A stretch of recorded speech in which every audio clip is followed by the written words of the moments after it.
দেখো আজকে যেটা শুরু করব সেটা হচ্ছে তেজস্ক্রিয়। তেজস্ক্রিয়তে কারা দেখায়? তেজস্ক্রিয় যে সমস্ত মৌলগুলো আছে, তেজস্ক্রিয় যে মৌলগুলো আছে সেই তেজস্ক্রিয় মৌলগুলোই তেজস্ক্রিয়তা দেখাবে। ঠিক আছে, তো তেজস্ক্রিয় মৌল কী কী সেগুলো জানতে হবে। তেজস্ক্রিয় মৌল যেমন ইউরেনিয়াম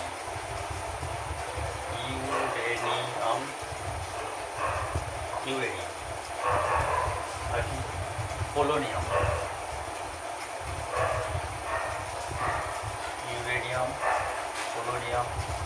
থোরিয়াম,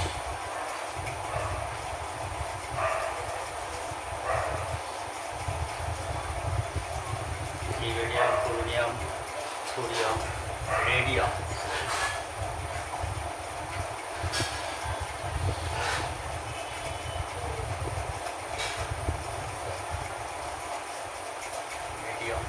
এগুলো ছাড়াও কিছু নিষ্ক্রিয় মৌল আছে যেগুলো তেজস্ক্রিয় ধর্ম দেখায়, যেমন হচ্ছে রেডন। এই সমস্ত মৌলগুলোকে বলা হয় তেজস্ক্রিয় মৌল। তো তেজস্ক্রিয় মৌলগুলো থেকে কি হয়? তেজস্ক্রিয় রশ্মি নির্গত হয়। তেজস্ক্রিয় রশ্মি নির্গত হয়। ঠিক আছে, তেজস্ক্রিয় মৌল থেকে মৌলগুলোর বৈশিষ্ট্য কি? সেখান থেকে তেজস্ক্রিয় রশ্মি নির্গত হয়। আচ্ছা, তেজস্ক্রিয় রশ্মিটা আবার কি? তেজস্ক্রিয় রশ্মি বলা হয় আলফা রশ্মি, বিটা রশ্মি, গামা রশ্মি। এইগুলোকে বলা হয় তেজস্ক্রিয় রশ্মি। তাহলে আমরা কী কী বুঝলাম? তেজস্ক্রিয় যে সমস্ত মৌলগুলো আছে সেই তেজস্ক্রিয় মৌল থেকে বেশ কিছু তেজস্ক্রিয় রশ্মি নির্গত হয়। কী কী তেজস্ক্রিয় রশ্মি? আলফা রশ্মি, বিটা রশ্মি, গামা রশ্মি। ঠিক আছে, আর তেজস্ক্রিয় মৌল কতগুলো? তেজস্ক্রিয় মৌলের যদি নাম বলতে পারে সেগুলো uranium, polonium, thorium, radium, radon, এই সমস্তগুলো। ঠিক আছে, সব লিখে নাও, পজ করো এবং লিখে নাও। আচ্ছা, এবার তোমাদের এখানে প্রশ্ন হতে পারে যে তেজস্ক্রিয় মৌলগুলো তেজস্ক্রিয় রশ্মি কেন নির্গত করে? এর আগের দিন একটা বলেছিলাম আমি, তেজস্ক্রিয় মৌলগুলো হচ্ছে অস্থায়ী আর একটা স্থায়ী গর্ভ করা হয়েছিল। তো সেখানে দেখেছিলে যে যেসব মৌলের নিউক্লিয়াসগুলো অস্থায়ী তারাই সাধারণত তেজস্ক্রিয় মৌল, মানে তারাই তেজস্ক্রিয়তা ধর্মটা দেখায়। ঠিক আছে, আচ্ছা, এবার আমরা এই রশ্মিগুলো সম্পর্কে জানব।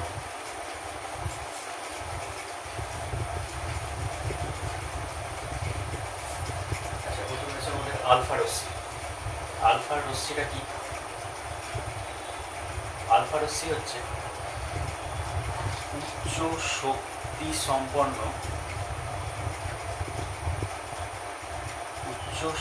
সম্পন্ন হিলিয়াম আয়নের স্রোত।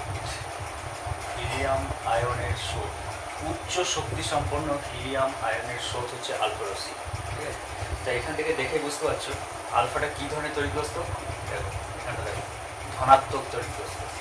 আলফা রশ্মি হচ্ছে ধনাত্মক তড়িৎগ্রস্ত কণা। আচ্ছা, কণা এখানে বলা হচ্ছে এটাকে কণা। কেন বলা হচ্ছে কণা? এটা কিসের স্রোত? হিলিয়াম আয়নের। হিলিয়াম তো একটা কণা, তো হিলিয়াম আয়নের স্রোত। তাহলে এটা হিলিয়াম আয়ন, হিলিয়াম যেহেতু কণা, হিলিয়ামের দুটো কী হয়েছে এখানে প্লাস হয়ে আছে, তার মধ্যে দুখানা ইলেকট্রন এখান থেকে বেরিয়ে গেছে। তো হিলিয়ামে যদি আমি এইভাবে লিখতাম এটা হিলিয়াম 2 4, তার মানে এখানে কী বোঝাচ্ছে? এখানে ইলেকট্রন সংখ্যা কত, প্রোটন কত আর নিউট্রন কত। এতে দেখতে পাচ্ছি যে প্রোটন হচ্ছে দুটো, প্রোটন যদি থাকে দুটো তাহলে ইলেকট্রন থাকে দুটো, আর নিউট্রন কটা হবে? 4 - 2, মানে দুটো। ঠিক আছে, কিন্তু এই যে হিলিয়াম আয়ন যেটা 2 4 প্লাস প্লাস, এখানে কি আছে? এখানে ইলেকট্রন নেই। ইলেকট্রন প্লাস দুটো প্লাস হয়ে গেছে, তার মানে কি দুখানে ইলেকট্রন ছিল, আগে ছিল, সেখানে ইলেকট্রন সংখ্যা, এখানে ইলেকট্রন সংখ্যা হয়ে গেছে ছিল। প্রোটন কটা? প্রোটন হচ্ছে দুটো, আর নিউট্রন কটা? নিউট্রন হচ্ছে দুটো। ঠিক আছে, তার হিলিয়াম যে আয়নের স্রোত বলা হচ্ছে, হিলিয়াম যে কণাটা, হিলিয়াম কণাতে কী হয়েছে? দুটো ইলেকট্রন এখান থেকে বেরিয়ে চলে গেছে, সেই জন্য ইলেকট্রন সংখ্যা এখানে ছিল। তো হিলিয়াম আয়নটা কী হলো? হিলিয়াম আয়ন যেটা বলা হচ্ছে, হিলিয়াম আয়নটা হচ্ছে প্রথমত ধনাত্মক তড়িৎগ্রস্ত, আর এর এর ইলেকট্রন সংখ্যা এখানে 0, ঠিক আছে। আচ্ছা, আর এটা হচ্ছে কণা, এটা কণা বলা হয়েছে কণা। আচ্ছা, এবার একটা প্রশ্ন আসবে, এখানে কণা বলা হচ্ছে, এখানে রশ্মি দিচ্ছি আমি, তো সেইগুলো নিয়ে আমি আসছি। আচ্ছা, আলফা রশ্মি হলো। আচ্ছা, এবার বিটা রশ্মিটা একবার দেখে নিই, লিখে না তাড়াতাড়ি, পজ করবে, নোট করবে। এই কারণ হচ্ছে এই জিনিসগুলোই তোমার অ্যান্সার, যে প্রশ্নই আসবে এখান থেকেই তোমাকে অ্যান্সার লিখতে হবে।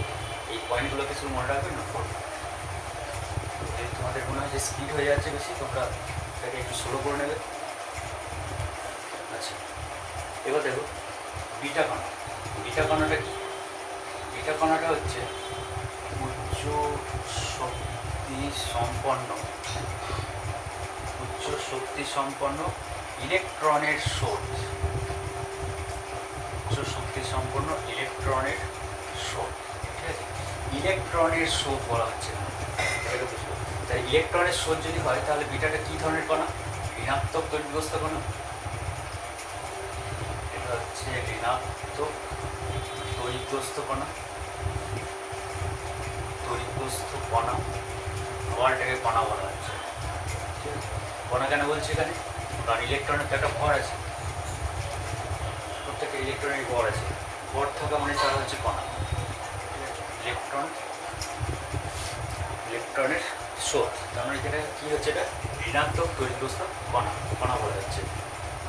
এটা কণা না লিখে আমরা এটা বিটা রশ্মি বলেছি, তো আমরা আবার আসবো রশ্মি আর কণা নিয়ে কী সমস্যা হচ্ছে আমরা দেখব, ঠিক আছে।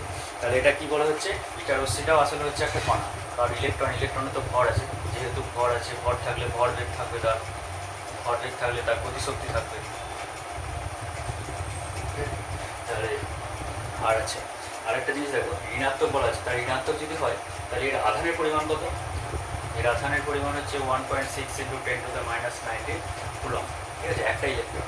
আচ্ছা, আলফা রশ্মিতে কত দেখেছিল? আলফা রশ্মিতে কত ছিল? তার আধানের পরিমাণ কত ছিল?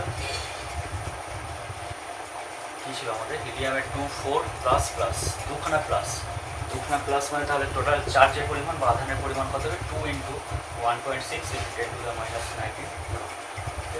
এটা হচ্ছে আধানের পরিমাণ আলফা রশ্মির, আর বিটা রশ্মির আধানের পরিমাণ হচ্ছে, ঠিক আছে। নোট করো, পজ করবে, নোট করবে। যদি মনে হয় স্পিড হয়ে যাচ্ছে, স্লো করে নেবে, ঠিক আছে। এটা হল বিটা রশ্মি। আরেকটা জিনিস আছে, গামা রশ্মি। গামা রশ্মিটা কী, সেটা একবার দেখে নিই।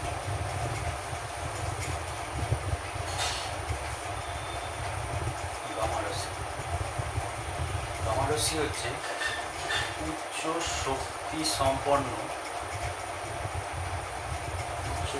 সম্পন্ন তড়িৎ চুম্বকীয় তরঙ্গ।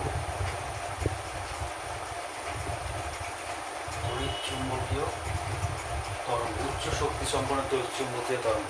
আচ্ছা, তড়িৎ চুম্বকীয় তরঙ্গ যখন, তাহলে এর বেগ কত? তড়িৎ চুম্বকীয় তরঙ্গ, যত তড়িৎ চুম্বকীয় তরঙ্গ আছে সবাই বেগ হচ্ছে 3 × 10⁻⁸ মিটার/সেকেন্ড। এটা নোট করবে। যত তড়িৎ চুম্বকীয় তরঙ্গ আছে, আলফা গামা রশ্মি যেটা, সে হচ্ছে তড়িৎ চুম্বকীয় তরঙ্গ। আচ্ছা, এর শক্তি কিন্তু অনেক বেশি, উচ্চ শক্তি সম্পন্ন।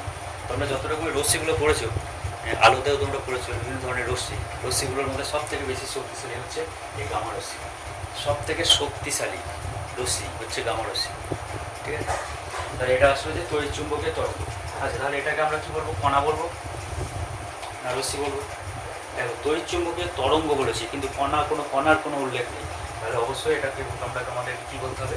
এটাকে আমাদেরকে রশ্মি বলতেই হবে। কোনো কণার কথা বলা আছে, কোনো কণার কথা বলে নেই। এটা হচ্ছে সম্পূর্ণভাবে রশ্মি, ঠিক আছে, হয়েছে, নোট করো।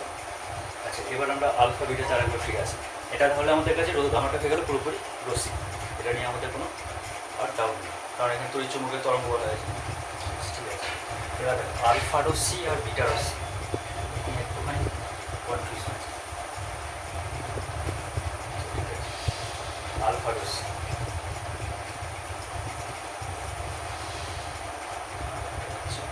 বিটা রশ্মি।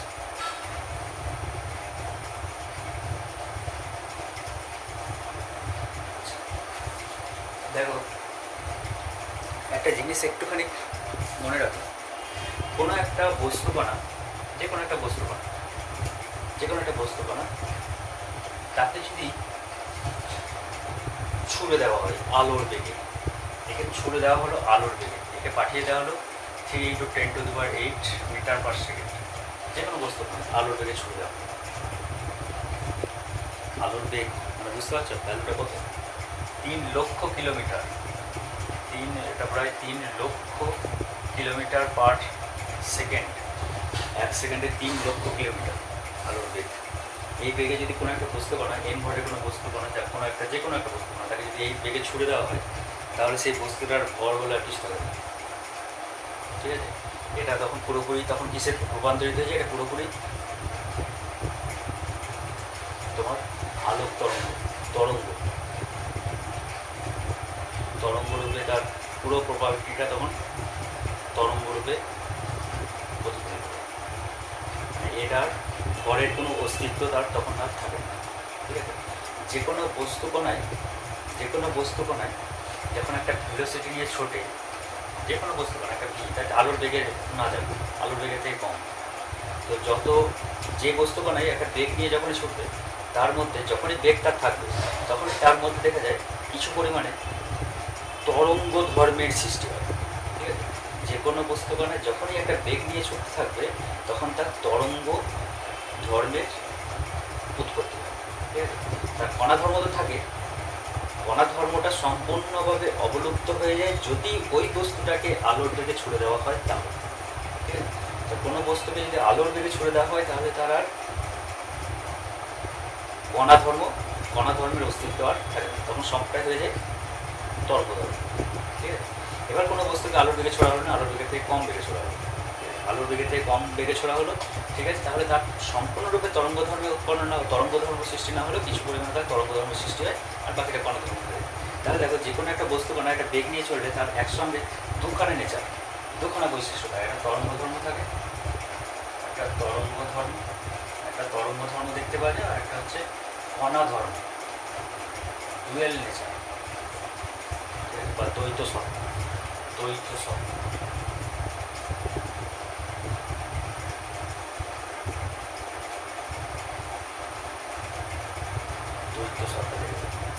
ডুয়েল নেচার, কণা ধর্ম আর তরঙ্গ ধর্ম দুটোই একসঙ্গে দেখতে পাওয়া যায় যদি কোনো বস্তু কণাকে একসঙ্গে একটা বেগে ছুড়ে দেওয়া হয় সেক্ষেত্রে।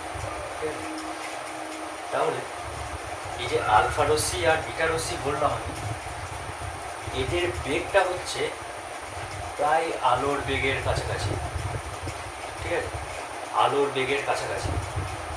বেগের কাছাকাছি যদি হয়, তাহলে এর ম্যাক্সিমাম কণা ধর্মটাই তখন প্রায় চলে যাচ্ছে, তখন দেখা যাচ্ছে বেশিরভাগ তাদের তরঙ্গ ধর্মে প্রতিস্থাপিত হয়ে যাচ্ছে।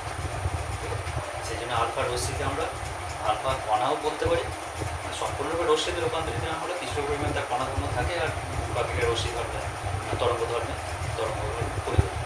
ঠিক আছে, সেই জন্য আলফা রশ্মিও বলা যেতে পারে, আলফা রশ্মিও বলা হয়, কখনো কখনোকে কণাও বলা হয়।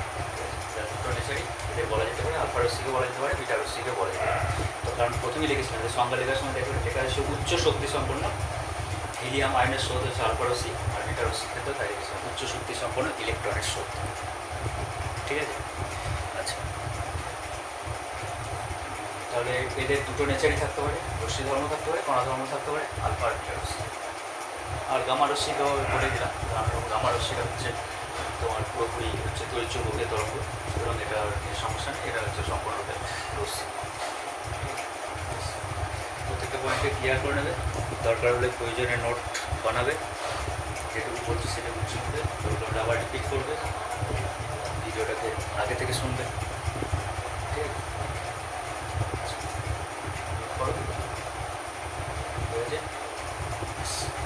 এবার দেখো, এদের মধ্যে একটু তুলনা করতে হবে, আলফা রশ্মি, বিটা রশ্মি আর গামা রশ্মি। কিসের তুলনা করবো? প্রথমে একটা আধানের তুলনা করবো। এদের আধানগুলো একবার দেখে নিই। আলফা রশ্মি, আচ্ছা, আলফা রশ্মি তোমরা দেখলে যে এটা হিলিয়াম আয়নের স্রোত, আলফা রশ্মি। আচ্ছা, বিটা রশ্মিটা কি দেখবে?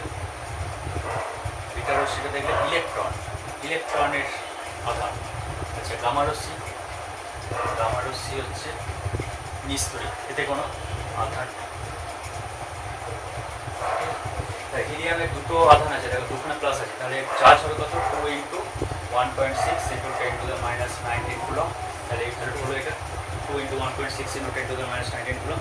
ইলেকট্রনের আধান কত? ইলেকট্রনের আধান হচ্ছে 1.6 ইন্টু 10⁻⁹ কুলম, ঠিক আছে। আর এটা নিস্তরিত কোনো আধান নেই, সুতরাং এদের সঙ্গে অনুপাতের হিসাবে গামাটার আসবে।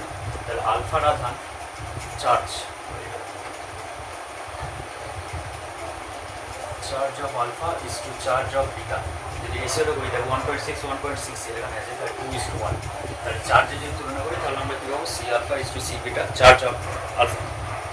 চার্জ অফ আলফা একটা charge of beta, charge of alpha হচ্ছে 2 আর চার্জ অফ বিটা হচ্ছে 1। রেশিও আমরা করি, অনুপাত যদি করি তাহলে আলফা এবং বিটা রেশিও অনুপাত হচ্ছে, আধানের অনুপাত হচ্ছে 2:1, ঠিক আছে। আচ্ছা, এটা আধান ধরো। এবার আমরা ভরটাকে দেখি, বুঝেছি? এবার ভরটাকে ঘরের তুলনাটা করে নিই।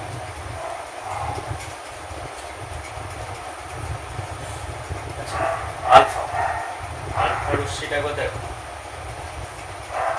বিটা রশ্মি, এই দুটো তো কণা যেহেতু এদেরকে ভরের অনুপাত করবো আমরা। আচ্ছা, গামা রশ্মি এর তো কোনো ভর নেই, সুতরাং এটা তুলনার মধ্যে এটা আসে না, ঠিক আছে।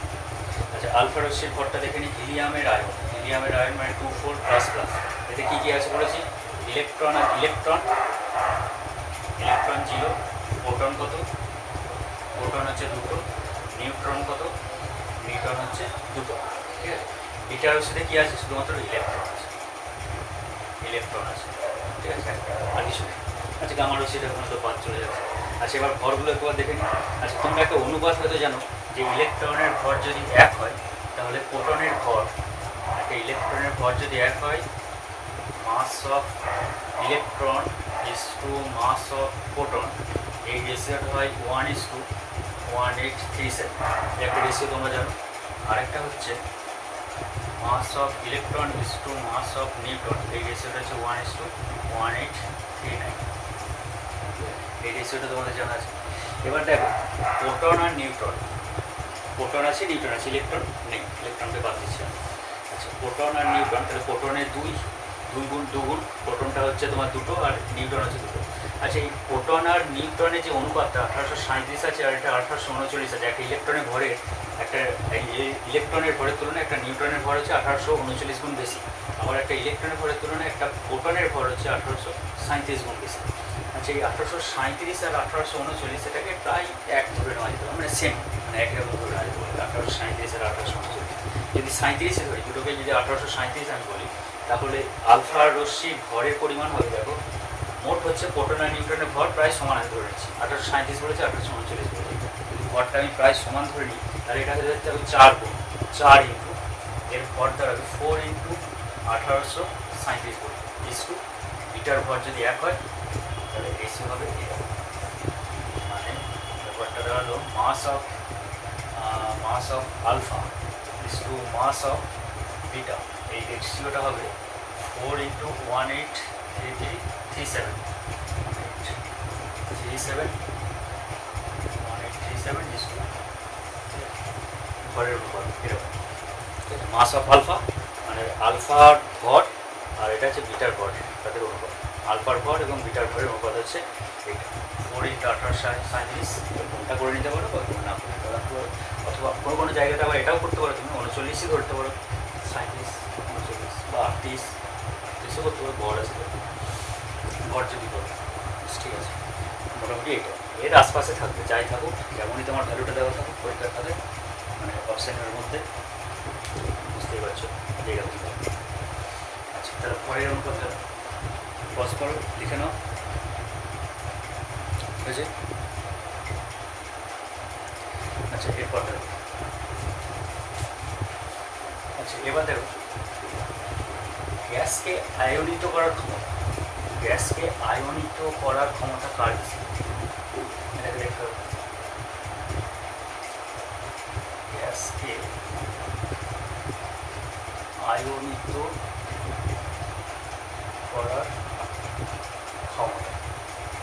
আয়নিত করার ক্ষমতা, আচ্ছা, আলফা রশ্মি মানে কি বললে বলতো? আলফা আলফা রশ্মি তো হিলিয়ামের 2 4++, কটা চার্জ আছে? দুটো। বিটা রশ্মি মানে কি? ইলেকট্রন।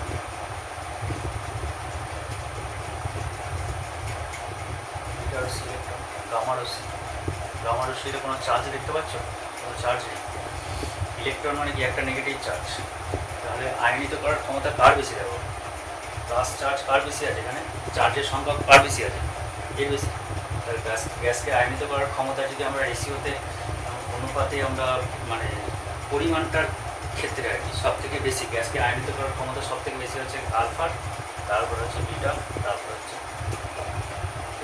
গ্যাসকে আয়নিত করার ক্ষমতা। ঠিক আছে, এরপর দেখো আরেকটা জিনিস আছে, ভেদন ক্ষমতা। ভেদন ক্ষমতার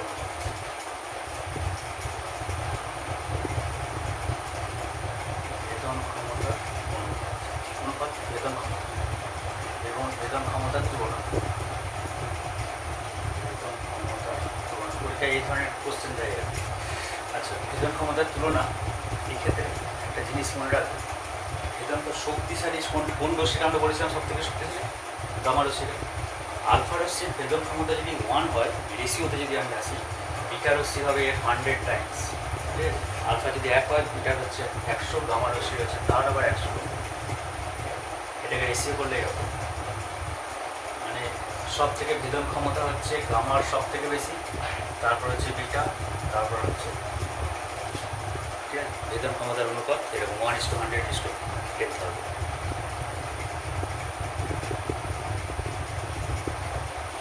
ঠিক আছে, এতটাই থাক। তোমাদের দরকার হলে তোমরা বারবার আবার রিপিট করে দেখে নিতে পারো। সমস্ত জিনিসটা আলফা রশ্মি, বিটা রশ্মি, গামা রশ্মি সম্পর্কে তুলনাটা হয়ে গেল।